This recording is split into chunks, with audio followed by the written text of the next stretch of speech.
تو نماز استخارہ کا جو طریقہ کار آپ کو بتایا گیا ہے، جسٹ آپ نے اسی کو ہی امپلیمنٹ کرنا ہے، اسی کے پر ہی آپ نے عمل کرنا ہے،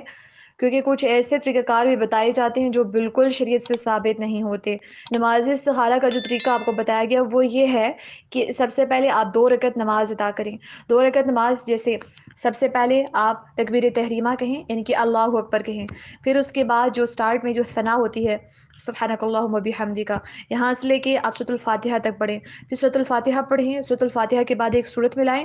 مکمل عاجزی کے ساتھ، ٹھیک ہے؟ پھر اس کے بعد آپ رکوع کریں، پھر اس کے بعد واپس آپ رکوع سے کھڑے ہو جائیں قوما کی حالت میں، پھر اس کے بعد سجدہ کریں،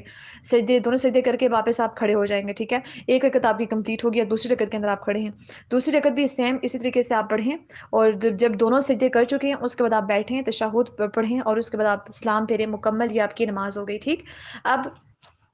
جب ہم تشہد میں دعائیں مانگ رہے ہوتے ہیں نا، درود پاک پڑھنے کے بعد، اس کے بعد جو ہم دعائیں مانگتے ہیں جو نبی اکرم صلی اللہ علیہ وسلم سے ثابت ہیں، وہاں پہ بھی ہم اس دعا کو جو کہ آپ کو سکھائی جائے گی اسی کورس کے اندر، استخارہ کی دعا، اس کو مانگ سکتے ہیں، یا پھر ہم بالکل اسلام پھیرنے کے بعد اس کے بعد بیٹھ کے ہم وہ والی دعا مانگ سکتے ہیں، ٹھیک ہے؟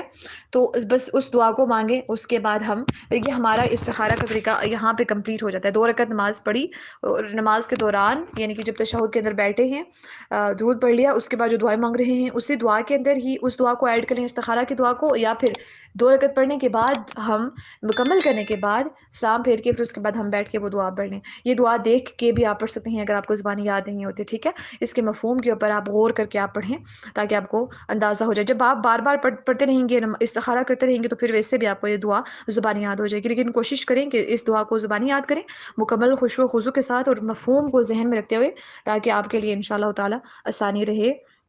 جب آپ استخارہ کریں۔